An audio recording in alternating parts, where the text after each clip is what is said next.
What's up, guys? Welcome back to the channel and welcome back to another brand new episode of Marvel Storytime. Quite a few things to go through, I'm not going to lie. I have been trying my very best not to discuss Agatha All Along on this channel at the minute, because I'm going to be doing a season 1 review at the end of the season, obviously. But there is certain things that have happened that just have made it impossible not to include it. First off, spoiler alert, if you have not watched Agatha All Along episode 6 and especially episode 7, please stop listening now.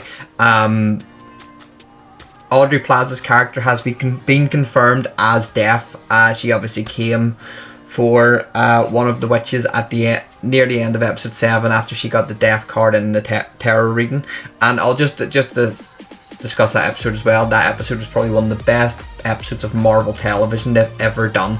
If it is not nominated for an Emmy at the end of the year, there is something seriously wrong, because it was unbelievable. Capped off with the beautiful song Time in a Bottle at the end. It just makes you think of Quicksilver's scene from X-Men Days of Future Past. It was done perfectly. The whole episode was brilliant. And also in episode 6 it was obviously doubled down that Teen was Billy Maximoff, aka Billy Kaplan, I think it is.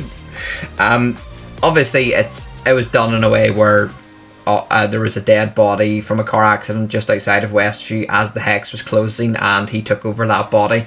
Whether it is as simple as that is another thing. He's obviously looking for Tommy's soul now. Did Tommy's soul go into somebody else? He doesn't have the powers that Wiccan has, so that remains to be seen. I do very much believe at the end of the Witch's Road,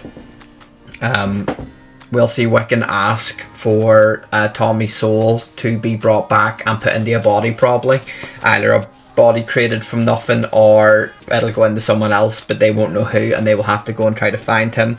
And obviously the second that with the sigil now destroyed by Wiccan, Wanda, if she is alive, which I think she is, of course she is, I think that she will be able to now sense her children in the her own MCU universe, so she will go looking, and we'll have a big family reunion probably in Vision Quest. So that is that. I'm not going to discuss it anymore about how much I'm enjoying the series or not, simply because I want to save that for my Series 1 review. Another big bit of news, people are calling it a big bit of news. Another bit of news broke 2 days ago, I think it was, saying that Blade is now officially delayed indefinitely. And I clicked on the story, obviously, I wanted to read more. People were saying that simply based off Marvel removed it from their September 2025 slot. I will say this now, if there's anybody out there who at this point this week still believed we were getting Blade next year, is borderline an idiot.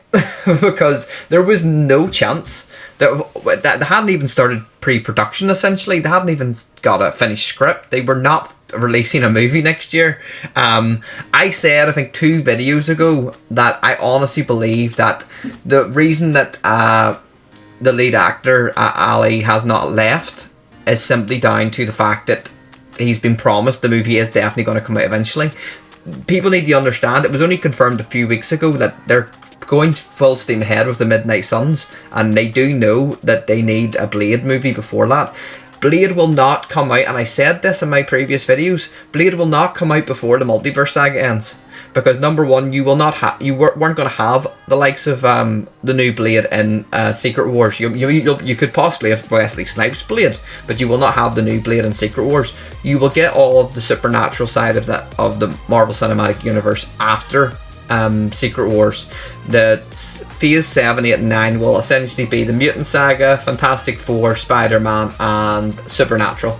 You'll get your Moon Knight Season 2, you'll get your Blade movie, and you'll get your Midnight Suns movie, and I'm looking very forward to that phase, that is for sure. So anyone who thinks it's just never going to happen, it's crazy. But when the main actor leaves, when Blade himself walks, I will finally say, yeah, fair enough. But the fact he's still with this project 5 years after it was announced tells me that there's still something very much going. But he's a businessman. He knows Marvel was only doing Blade because he approached them.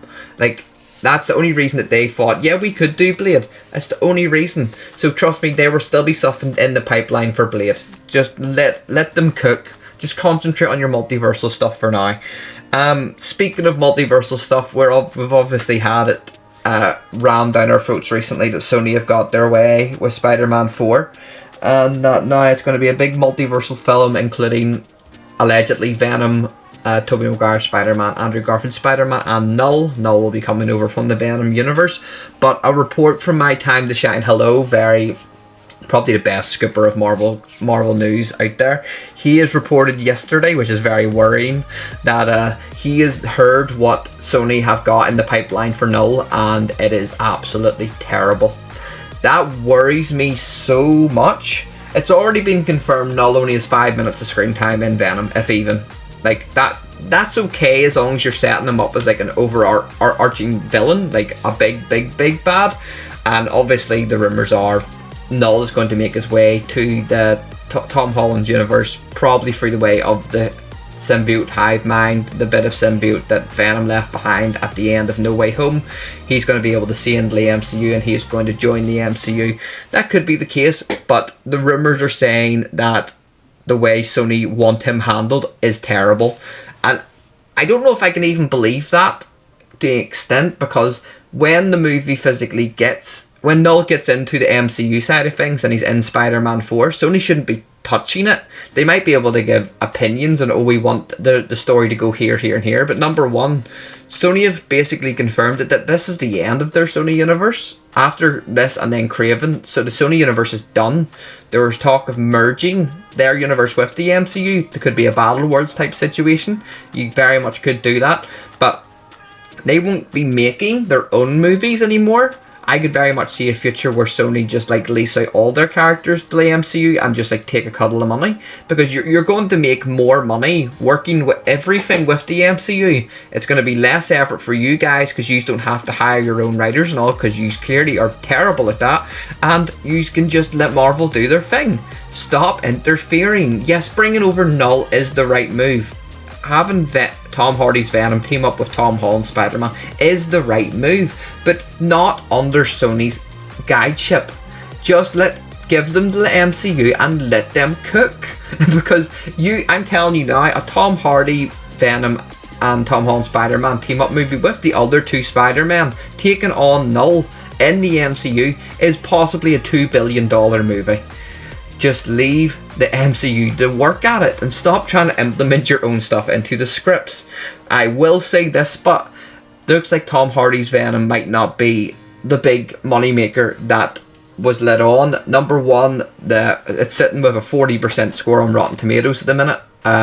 It's lower than the first movie, higher than the second, I think, but 40% is still pretty bad. Like, you need to remember the likes of Eternals and all, which is universally panned by everybody, including the MCU fans, is 47%. So just take that into context. Personally, I've always said the Venom movies are not good movies. Tom Hardy as Venom is incredible. He was born to play Venom for sure, and he brought the dynamic between Eddie Brock and Venom to life. But the Venom movies, in terms of script, acting, story, are embarrassingly bad. But that's because they're Sony movies. Sony do not know anymore how to make a good live action movie. They don't. Nobody can point to anything to tell me different. Even the Spider-Verse movies are done by a different department who are left to their own devices, and that's why they're good. That's why they're incredible. Anything Sony have a firm hand on is terrible. So, and also I think it's at this stage it made a franchise low domestic box office opening of 64 million. It's the lowest of the franchise, and you need to remember that Let There Be Carnage came out during peak COVID times, so that's pretty bad. But I want to see Venom succeed. If he's going to come over to the MCU, I want there to be a big massive payoff to this. Sony have already robbed us of our street level Spider-Man by implementing their own will over their characters. So I literally just want to see if they have to do it with all the Spider-Man and Venom against Null, if they have to do it, Sony just need to take a back seat. They just do. Obviously everybody's playing coy right now, saying that Tom Hardy's not in it, this is the end for Tom Hardy. Yeah, no, that's not the case at all. It will not be the case at all. If Tom Hardy has a chance to work in the MCU, he's going to do it, especially leading up to Secret Wars. And Tom Holland has confirmed in an interview he has read the script with his girlfriend Zendaya. Apparently he loves it, he's very excited for it, but he says there's a good few things that need work. Completely understandable if Sony's involved. I'm surprised the whole script doesn't need just ripped up. Dustin Daniel Cretton is, I think, is very much confirmed to take on the movie, but it looks like Tom Holland was saying he has the power now just to say no. If he's not happy with how this movie is going, he will just say no, and you have to respect that. It's like if he doesn't agree with what they're doing, then you have to respect that. So I hope that he does have a firm say. He can tell Sony just back off. Apparently the reports are saying at the minute it's still very much a case of Kevin Feige versus Amy Pascal in terms of where they want the story to go, and Tom Holland is very much on the side of Kevin Feige, which is understandable because he wants to build his Spider-Man like to be as big as possible, and that can only take place within the MCU universe, because if Sony ever do an individual Spider-Man movie with him, he'll probably be recast for another Spider-Man the next day, because it'll be that bad. But Tom Holland did confirm he would like to see, over the course of his next couple of films, he would like to see a Miles Morales introduced, and he could be the Tony Stark to him, the way like obviously RDJ was to Spider-Man. He would like to be the mentor, which I think would be amazing. That would definitely be where I could see the next Spider-Man trilogy going. And lastly, just to end it with a bit of more light-hearted news. Ryan Reynolds has teased that he is currently filming a Deadpool Christmas project. There was a picture he posted online with him and Leslie Uggams, obviously Blind Al from Deadpool, and in the background her living room from the movie is completely covered in Christmas decorations.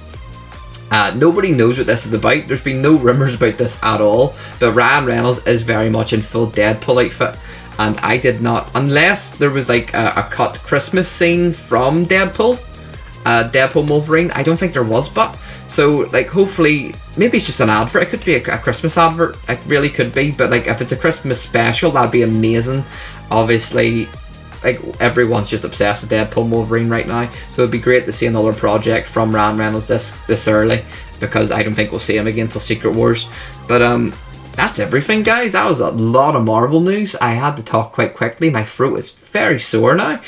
But thank you very much for listening. I really appreciate it, guys. Make sure to come back for any more Marvel content. This is your go-to place. I don't release a video for every single bit of Marvel news. I like to let it build up, and sometimes I'm lagging behind a little bit with the news, but it'll always get said, and if you wait for me, I promise I will discuss it on here, and I will not just say what the news is. I will always give my honest opinion on what I think of that, especially when it's Sony related. You probably can't shut me up about my honest opinion. But thanks for watching, guys. Make sure to like, comment, subscribe, do all that stuff you guys like to do, and I shall see you on the next one.